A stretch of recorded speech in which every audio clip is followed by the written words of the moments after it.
Ruth was 71 when it happened. No pain, no warning, just a quiet fall at 2:47 in the morning. She'd gone to bed like always, took her medications, turned off the lights, and lay down to rest. What she didn't know was that something she'd been doing for years, something so ordinary, had been quietly raising her stroke risk every single night. And she's not alone. Many women over 65 follow the rules. We eat better, stay active, take our pills on time. But sometimes, it's not about what we're not doing. It's about what we are doing, just at the wrong time or in the wrong way. This video isn't about fear. It's about truth and how small changes in your nighttime habits can make a big difference in protecting your brain, your heart, and your independence. If you care about staying strong, clear-minded, and safe in the place you rest most, your bedroom, then keep listening. You might be surprised by what you learn. 1. What happens in a woman's body at night? Most of us think of sleep as a time when the body shuts down, a peaceful break after a long day. We close our eyes, pull up the covers, and trust that our body knows what to do. But what many women don't realize is that after the age of 65, our nighttime routines become more important than ever. You see, once we fall asleep, our bodies go through a series of automatic shifts. The heart rate slows down, blood pressure drops. Breathing becomes more shallow. For younger people, these changes are usually harmless, even helpful. But for older women, especially those with a history of high blood pressure, diabetes, or circulation issues, these natural dips can go too far. Let me explain. As we age, our blood vessels tend to stiffen. The elasticity we once had in our 20s and 30s, it fades. Estrogen, which used to protect our arteries, is no longer there to cushion the system. So when blood pressure drops too low during sleep, the body may not be able to correct it fast enough. That's when risks start creeping in, especially in the brain. And here's where it gets even more concerning. When you lie completely flat, gravity no longer helps the blood flow back down from the brain to the heart. In younger bodies, the vessels are strong enough to handle that shift. But in older adults, this position can create extra pressure inside the skull, especially if there's already a little blockage or weakened circulation. If you also snore or have undiagnosed sleep apnea, and many older women do without even knowing it, your oxygen levels may drop repeatedly throughout the night. Each time it happens, your brain gets less oxygen and your blood pressure can spike suddenly. That back and forth roller coaster, low blood pressure, low oxygen, sudden spikes, puts stress on the very vessels meant to protect your brain. According to the American Stroke Association, sleep apnea can increase stroke risk by up to 4 times. And because women often don't report the typical symptoms, it goes undiagnosed far too often. So, what does this all mean? It means that while we sleep, our bodies may be more vulnerable than we think. And the habits we've carried for years, like sleeping flat on our backs or ignoring snoring, might no longer be harmless. For many older women, the risk isn't in what we forgot to do. It's in what we've always done without questioning it. But here's the good news. With just a little knowledge, we can begin to shift those habits, gently, without fear, in ways that support better sleep, stronger circulation, and a healthier brain. Coming up next, we'll talk about a surprisingly simple adjustment, your hydration routine, and how the timing of your water intake may be quietly affecting your brain every night. 2. The hydration mistake. Most women don't know they're making. We've all heard it. Drink more water. It's one of the first things doctors, nurses, even our own daughters and grandkids tell us. And they're right. Hydration is key to heart health, digestion, energy, and even memory. But here's what no one tells you. The timing of your water intake matters just as much as how much you drink, especially after the age of 65. You may be drinking enough throughout the day, or maybe even trying to catch up in the evening. But drinking too close to bedtime, or in the wrong way, can quietly strain your heart, interrupt your sleep, and increase your risk of nighttime blood pressure dips, poor circulation, and even stroke. Let's walk through 3 simple, science-backed hydration rules that can help protect your brain while you sleep. Rule number 1. Stop drinking water at least 90 minutes before bed. This one is powerful. When you stop drinking about an hour and a half before lying down, you give your kidneys enough time to process fluids already in your system. That means fewer bathroom trips in the middle of the night, which reduces the chance of getting up too fast, something that can drop your blood pressure suddenly and increase the risk of dizziness or falling. In fact, a study in the Journal of Clinical Sleep Medicine found that older adults who followed this habit had 47% fewer nighttime awakenings. And fewer disruptions at night mean your brain gets more time to enter deep, restorative sleep, the kind your body needs for healing. Rule number 2. Front-load your fluids earlier in the day. Think of hydration like a savings account. You can't just pour everything in at the last minute and expect it to do the same job. Your body absorbs water best when you're up and moving, not when you're winding down for bed. Try to drink most of your water between breakfast and dinner, especially during the late morning and early afternoon. The Mayo Clinic recommends around 7 to 9 cups of fluid per day for older adults, depending on your body and health conditions. But here's the key. Aim to finish most of that by 6 o'clock in the evening. You'll still be hydrated overnight, but your bladder and heart won't be under pressure while you sleep. Rule number 3. Choose smarter nighttime fluids. If you find yourself thirsty before bed, which happens to all of us, make that last drink of the evening something gentle. Skip the tea, soda, or juice. They may feel relaxing, but many of them either contain caffeine, sugar, or diuretics that do more harm than good overnight. Instead, try this. A small glass of room temperature water with a pinch of pink Himalayan salt and a few drops of lemon juice. That combination supports electrolytes, helps with hydration balance, and doesn't overstimulate your bladder. Hydration isn't just about thirst. It's about circulation. It's about brain oxygen. It's about keeping the system running smoothly, especially at night, when our bodies do their quietest, most important healing work. Coming up next, we'll explore something most of us never even think about: the way we lie in bed. Believe it or not, the position you sleep in can directly affect your brain's blood flow and oxygen levels.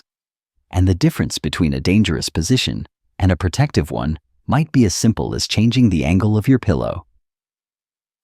3.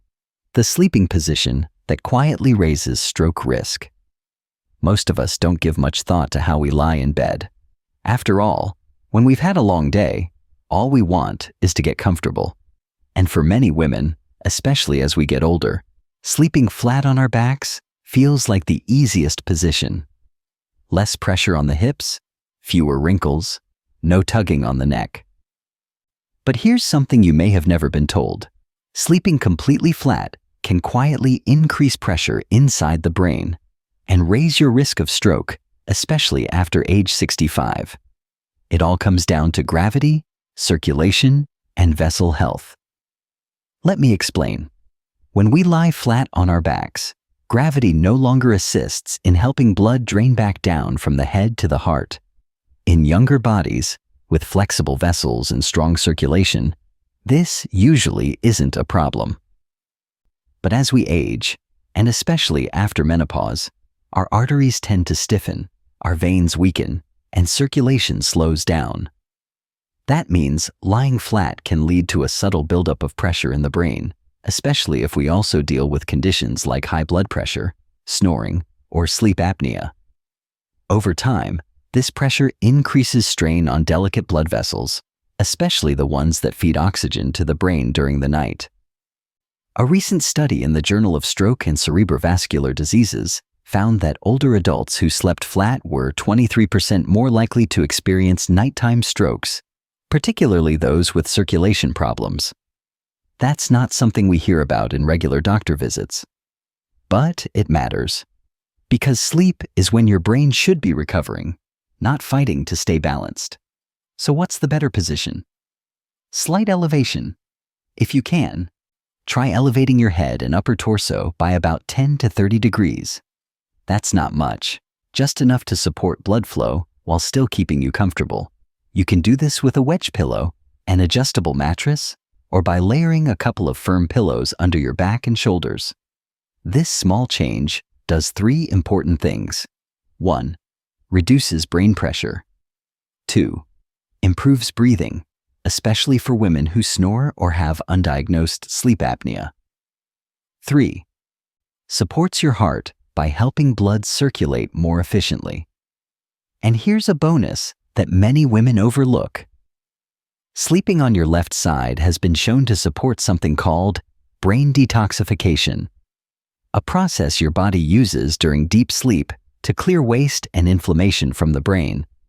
A 2015 study in the Journal of Neuroscience found that left side sleeping improves the brain's natural waste clearing process, which is important not only for stroke prevention, but also for reducing dementia risk.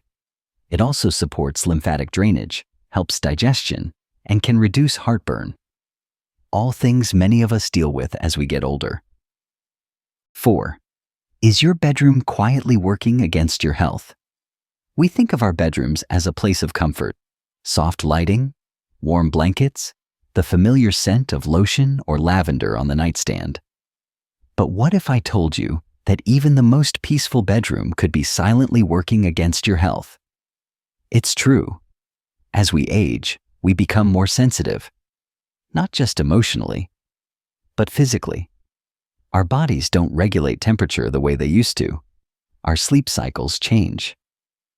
Our nervous systems take longer to calm down, and that means the bedroom, the place where your brain is supposed to rest and reset, needs to support you in ways that go beyond cozy.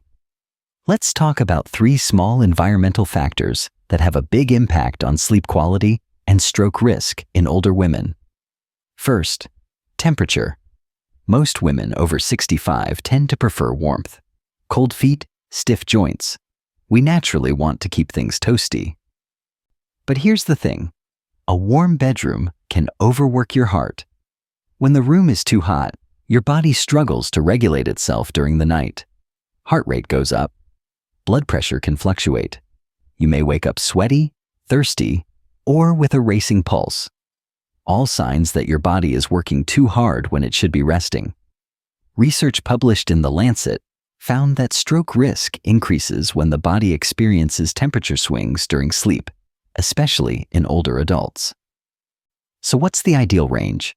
60 to 67 degrees Fahrenheit? Cool enough to support deep sleep, but not so cold it's uncomfortable. Second, lighting. Many of us use our phones, tablets, or television to wind down at night. It feels relaxing. A favorite show? Reading an article? Scrolling through photos? But the blue light from these screens doesn't just interfere with sleep. It interferes with your brain's repair system. Blue light suppresses melatonin, the hormone your body needs to fall and stay asleep. But melatonin also plays a role in protecting your brain, helping regulate inflammation, circulation, and even memory. A study from Oxidative Medicine and Cellular Longevity showed that low melatonin levels were linked to more severe strokes in older adults. If you must use screens at night, turn on the night mode or blue light filter. Even better, switch to amber or soft yellow lighting in your bedroom after sunset. And if you can, turn off all screens at least 1 hour before bed. Third, electronics in the room. This one's not talked about much, but early studies suggest that electromagnetic fields, from Wi-Fi routers, smart devices, even chargers, may interfere with the body's ability to reach deep, restorative sleep. While the research is still developing, stroke clinics now often recommend these simple precautions. Put your phone on airplane mode at night. Turn off Wi-Fi routers if possible. Move electronic devices away from your pillow and bed area. It's not about fear. It's about giving your nervous system less to process during the night. Your brain deserves the same kind of peace that you give everyone else in your life during the day. 5. 3 gentle bedtime rituals to support your brain while you sleep. Sometimes, the most powerful things we can do for our health aren't dramatic or expensive. They're small, consistent, and quietly powerful, like how we end our day. Bedtime isn't just the time to shut off the lights and crawl into bed. For women over 65, it's an opportunity. A window to help the body reset. A time to calm the heart, settle the nerves, and prepare the brain for its night job, cleaning, repairing, and protecting you from long-term damage. These 3 bedtime rituals are based on what stroke recovery clinics, neurologists, and sleep researchers around the world have observed. They don't take much time, they cost nothing, but they help, gently and steadily, in ways we often don't realize until later. Ritual 1. The neurological wind down. Before you get into bed, spend just 5 minutes doing gentle movement. This is not a workout. It's about reminding your nervous system that you're safe, that it's okay to rest. Start with 10 slow shoulder rolls forward, then 10 backward. Then gently tilt your head side to side. Drop your chin to your chest, hold for a breath, and lift slowly back up. If you want to make this even more powerful, add deep breathing. Inhale through your nose for 4 seconds. Hold for just a moment. Then exhale slowly through your mouth for 6 seconds. This combination activates the vagus nerve, which helps lower heart rate and blood pressure, exactly what you want as you prepare for sleep. A 2021 study in Frontiers in Neurology found that seniors who practiced this kind of wind down had 17% fewer nighttime blood pressure spikes. Ritual 2. Elevate your legs for circulation. Throughout the day, gravity pulls fluid downward, into your legs, feet, and ankles. If you notice swelling or heaviness by evening, this one's for you. Lie down and elevate your legs, either against a wall or propped on a few firm pillows, for 5 to 10 minutes. You don't need to stretch or strain. Just relax and let gravity work in reverse. This gentle posture improves lymph drainage, helps reduce pressure on the heart, and supports better blood flow to the brain during sleep. One study in the Journal of Geriatric Cardiology showed that seniors who did this nightly had better morning blood pressure readings and fewer nighttime leg cramps within just 2 weeks. Ritual 3. Create a sleep cue. Your brain recognizes your brain loves routine. When it sees or hears the same gentle signal each night, it begins to prepare for sleep, almost like a child hearing a lullaby. This cue can be a drop of lavender or chamomile oil on your pillow, a short soundscape, like ocean waves or soft piano, a soothing leg massage with magnesium or rosemary oil. The key isn't which one you choose, it's that you do it every night.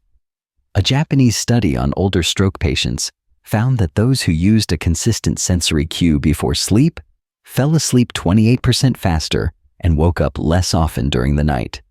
These aren't complicated changes, they're acts of care. Gentle reminders that even now, especially now, your health deserves attention, tenderness, and time. 6. Medication and supplement. Combos that quietly raise stroke risk. Most of us trust our medications. We've worked hard with our doctors to get the dosages just right. We take them faithfully. We keep track with pill boxes, calendars, even alarms on our phones. And many of us also take supplements. The ones we read about, the ones friends swear by, the ones we hope will help us stay strong and sharp. But what we often don't realize is this.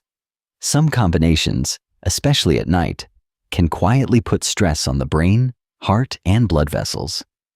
Not because any one item is bad, but because together, They change how our bodies function while we sleep. And as we age, our liver and kidneys process things more slowly, which makes timing and interaction even more important. Let's look at 5 common combinations that stroke specialists and emergency doctors often flag in women over 65, and what you can do to stay safe. Combination 1. Blood pressure medications plus diuretics at night. If you take medications like ACE inhibitors or beta blockers before bed, along with a diuretic, often called a water pill, your blood pressure may drop too low during sleep. This condition is called nocturnal hypotension. It sounds harmless, but it can limit blood flow to the brain right when your body is at rest. The Hypertension Optimal Treatment Study found that seniors taking diuretics at night were twice as likely to experience early morning dizziness, fainting, or brain fog. What can you do? Ask your doctor if your diuretic could be moved to earlier in the day. And if you monitor blood pressure at home, check both morning and nighttime readings. Combination 2. Sleep aids plus antihistamines. You want to sleep? So you reach for a sleep aid. Maybe you also have allergies or sinus pressure and take something like Benadryl. Seems harmless. But together, these medications suppress your nervous system and slow your breathing. In women with undiagnosed sleep apnea, which is common and often missed in older adults, this combo can lower oxygen levels, raise blood pressure during the night, and lead to confusion or instability. One study in Drugs and Aging found that this combination tripled the risk of stroke-like symptoms in adults over 70. Try non-drug options when possible, like the bedtime rituals we shared earlier. And if you do need medication, ask your doctor or pharmacist to review the full list together. Combination 3. Blood thinners plus fish oil or turmeric. Many women take blood thinners like warfarin or clopidogrel. But if you also take fish oil, turmeric, or high doses of vitamin E, you may be thinning your blood more than intended, and that increases the risk of internal bleeding or brain hemorrhage. A 2018 meta-analysis warned that these natural combinations are often overlooked by patients, but still pose serious risks. Always let your doctor know exactly which supplements you're taking, even if they seem harmless. Combination 4. Statins plus grapefruit. You may already know that grapefruit interferes with statins, the medications that help lower cholesterol. But many people don't realize that grapefruit supplements or extracts, even in small amounts, can block the enzyme that breaks down statins, causing the drug to build up in the body. That can lead to blood pressure spikes, muscle pain, and vascular stress. Unless your doctor has specifically cleared it, it's best to avoid grapefruit entirely if you're on statins. Combination 5. Antidepressants plus herbal calming aids. If you take antidepressants and then add something gentle like St. John's wort, valerian root, or even CBD oil, you could unintentionally trigger serotonin overload, a condition that can affect heart rhythm, cause confusion, and increase stroke risk during sleep. A 2019 study in psychopharmacology found that older adults are especially sensitive to these combinations, even at low doses. Again, the key isn't fear, it's awareness. 7. Your brain's night crew, the silent work that protects you while you sleep. Every night, while your body rests, something extraordinary happens inside your brain. It's easy to think of sleep as nothingness, but the truth is, your brain doesn't power down. It powers up a hidden system known as the glymphatic system. Think of it as your brain's night crew, a quiet, tireless group of workers that come in after dark to clean up the mess from the day. This system flushes out toxins, clears inflammation, removes waste proteins linked to stroke and dementia, and even repairs tiny tears in your blood vessels. It is one of the most important protective systems in the entire body. And yet, most people have never even heard of it. Why? Because it only works under one condition: deep, uninterrupted sleep. not light dozing, not sleep broken up by bathroom trips, phone notifications, or breathing problems, but real, deep, steady rest, the kind that allows your brain to stop reacting and start repairing. Now imagine this. You're doing everything right during the day. You take your medications, eat well, stay active. But at night, you're waking up 2 or 3 times to use the bathroom. You shift positions because you're too warm. You're snoring without realizing it. Or maybe your body is working too hard to manage all the pills and supplements you took before bed. Each of these little interruptions, they can shut down your brain's night crew. And when that happens night after night, the toxins stay. The blood vessels don't heal. The inflammation lingers. And over time, the risk for stroke, memory problems, and cognitive decline increases. This is why everything we've talked about in this video matters. Hydration timing, how you lie in bed, what your room feels like, the medications you combine, the small, gentle rituals before you sleep. They're not about being strict. They're not about being perfect. They're about giving your brain the support it needs to do the job it was built to do. Stroke prevention doesn't begin in the emergency room. It begins in your bedroom. With choices so small, they're easy to miss, but powerful enough to change your future. If you've made it this far, it tells me something about you. You care. You're thoughtful. You're not just waiting to react to problems. You want to prevent them. And that mindset, that quiet commitment, may be the most protective medicine of all. So tonight, maybe you try one thing. Maybe you skip the late-night water, or raise your pillow a bit. Maybe you turn off your phone an hour early, or simply breathe slower before you sleep. Whatever you choose, know this: it matters. Because sometimes healing doesn't happen at the hospital. Sometimes it begins with a soft pillow, a quiet room, and a woman like you making one wise choice before bed.